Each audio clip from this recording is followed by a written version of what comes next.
You're listening to the Wednesday edition of News and Views with myself, Salailo Makwidiri. We're going to be sharing our eye onto our neighbors. In a bit, we'll be speaking to MSF's regional team leader, Dr. Mounia Amrani, and she'll be chatting to us briefly about Zimbabwe and them facing difficulties in controlling the cholera epidemic.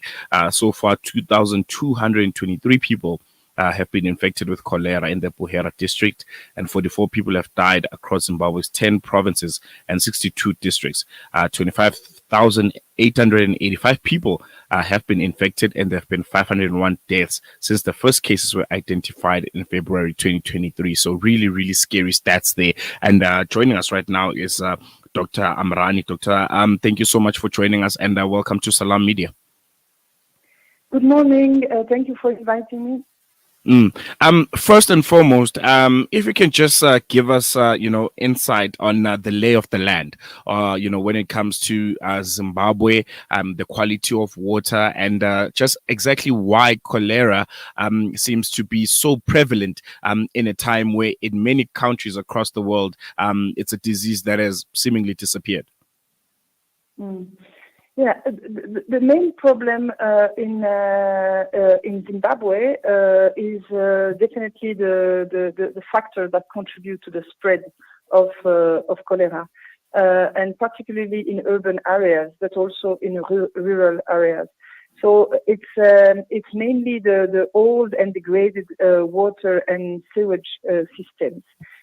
Also, one of the reasons is because in some places there are months without running water in big cities like Harare, and this contributes to the spread of cholera in Zimbabwe. Also, in rural area, you have also some communities that have to drink unsafe water from rivers because the boreholes are broken and there are limited access to safe water sources. And, we, from South Africa, when we look at this, we might not really get the full sense of just how urgent the situation is in Zimbabwe. If maybe you can give us insight on that. How urgent is the need to address water and sewage systems in Zimbabwe's urban areas? The need is extremely urgent. As you presented at the beginning, it's just for Zimbabwe, it's 35,000 cases reported. It's more than 600 deaths, but also the infrastructure is a major contributor to the spread of cholera, and also other waterborne diseases, typhoid, etc. So, but they are very old, and without a proper sanitation and access to clean water, the cholera outbreaks and the disease and the cases will continue to occur and to spread. This outbreak is being described as Zimbabwe's second biggest after that, very well documented 2008 outbreak. And I'm pretty sure, looking from the outside, you might say, lessons were surely learned, since the 2008 outbreak. But why are we seeing such a large outbreak again? I'm sure if the rest of the world right now could experience a coronavirus, for instance, we would know how to deal with it. We would know, some of the mitigating, factors that we need to put in place so that it doesn't have the same impact. But in Zimbabwe, it seems like after the experience of 2008, this outbreak is worse, than the previous one. What's behind this? I wouldn't say that it's the second biggest. So definitely the 2008 was the biggest by far. But some lessons learned were not definitely taken in account enough, in my opinion. So one of the lessons was definitely to invest in water and sanitation infrastructure massively in the country, to improve the access to clean water, but also to enhance cholera prevention measures at community level and also at health center level. strengthening also the disease monitoring and surveillance system. So this is how to recognize the cholera in the community, how to report it, and how to develop and to start all the mechanisms that help the system to respond to the cholera outbreak. But however, despite all these efforts, I think they started a little bit here and there. The recent outbreak and the size of the outbreak demonstrate that more needs have to be done to prevent future outbreaks, especially in addressing the systemic issues with the infrastructure that is, in my opinion, not enough developed and pushed.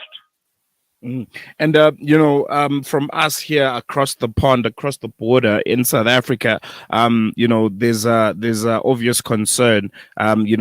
Just looking at just how much there's similarities between ourselves and Zimbabwe, just how our infrastructure has been set up, and just the crossing of borders between the two countries, and just generally, how close Zimbabwe and South Africa are in a lot of factors.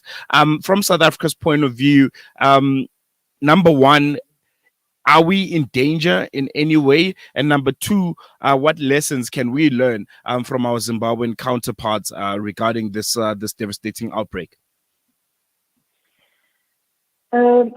For this, definitely Hammanskraal experience last year showed that definitely cholera it's very easy. It's not something to. It's very easy to import cholera. But I would say, it's not very complicated to the cholera to cross. I would say border. It's not even only people. This is the first thing, but I would say that South Africa can learn from Zimbabwe cholera outbreak and also the recurrence of the cholera outbreak by investing massively in and maintaining water and sanitation infrastructure. I think it's the main lesson learned, but also how to strengthen the disease surveillance system that is already good in South Africa, but maybe not for these emerging disease for South Africa, because it has been long time, and we have learned from Hammanskraal last year that it's not completely over. So we still have to be really on top of everything in terms of disease surveillance system, including cholera. How to promote hygiene practices also, and sharing all these experience in cholera response activities and coordination. And this is already done, but it can be enhanced. So given, of course, the proximity with Zimbabwe and the similar challenges, sharing best practices, collaborating on regional response is really crucial. And there was an op-ed that was released, and it mentioned a global shortage of oral cholera vaccines. How is this shortage impacting the response efforts in Zimbabwe and other affected countries? Again, in my opinion, the global shortage of cholera vaccine is impacting massively the response efforts in Zimbabwe, but in other countries that are facing the same issues. So without enough vaccines to cover the population, so the population that is not yet contaminated, I would say, the countries, they cannot use this wonderful tool that is vaccination to prevent or even to curb the cholera outbreak. And this is a big gap in the fight against cholera. So we should have, in terms of production, enough vaccine to cover, especially in these very affected countries. And I want us to touch a bit on the Zimbabwean government, because we can't be having this conversation without putting them in there. How has their response been? I'm sure as MSF you work closely with the local authorities. What have you noticed regarding the response to this epidemic? It has been a good coordination of collaborative efforts, and this is really necessary. So there is a task force, including all organization, international organization that can support Zimbabwe. In general, what the organization are doing, we provide technical expertise, resources, to provide efficient and timely case management response. So this is for the case management, the cholera case management. Some organizations are focused on improving the water and sanitation infrastructure and also to enhance disease surveillance and promote hygiene education. MSF, we do all of this. We do the case management response, which is the medical aspect of it. We improve also water and sanitation infrastructure. We do rehabilitation of boreholes, etc. And we enhance the disease surveillance and we promote hygiene education, which is health promotion around cholera. But advocacy is really key. The advocacy is how we bring, this problem at higher level, at level of WHO, at level of all the organizations that can leverage and push to have more vaccines, for instance, and to push to have a response that is timely. And just lastly, before I let you go, I mean, some of these, diseases are what one might consider old world diseases that, we shouldn't be dealing with in 2024. But we're seeing their prevalence all across the continent, not just Zimbabwe. I mean, when you speak of malaria, when you speak of, just a lot of diseases that have caused such devastation in the past. Why do you feel like Africa is struggling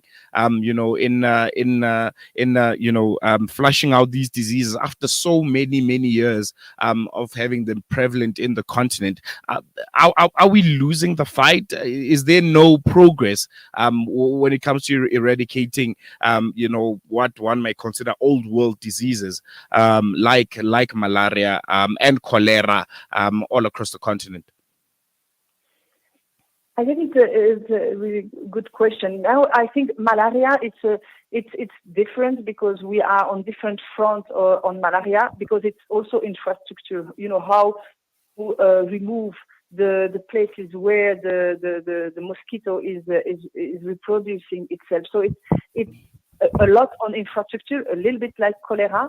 But cholera is water and sanitation infrastructure. So you have you need to have a massive investment in infrastructure, restoration, rehabilitation, and renovation, and coupled to that, to have a massive intervention on prevention at community level. And these two cannot be only one of the two. And the one of the problems I think that I foresee is the different governments, maybe they have enough money for one of the two, but not maybe the two. And they should be, without this combined intervention, cholera or malaria are going to still resurface in the countries affected.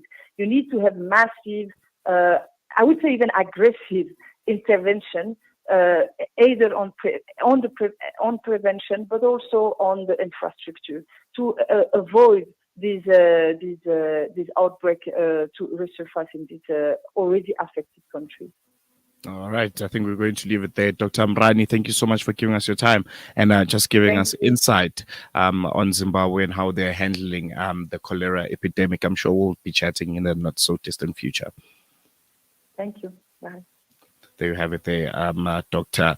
Mounia, just giving us insight on Zimbabwe and their fight with the cholera epidemic. A bit concerning, man.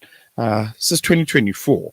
I think largely because of the failures of our governments all across the continent, South Africa included, because last year we saw, in Hammanskraal just how dire the situation is there regarding their water and water provision. And that led to an outbreak of cholera in 2024, South Africa. People are speaking of the fifth industrial revolution, artificial intelligence, all sorts of big, changes in how humanity has advanced with technology and infrastructure. But Africa is still fighting cholera epidemics. Very, very disappointing. And I think this is all, in the hands of our governments here on the continent. We're going to take a quick break. When we come back, we'll be coming back home here in South Africa. Yesterday, we learned that Shell will be divesting its downstream operations in South Africa after more than 120 years in the country. We'll be speaking, about the impact that this will have on our economy and also on jobs. We'll be speaking to the executive director and head of research for money, banking, and macroeconomics at First Source Money, Reg Nkosi, right after this.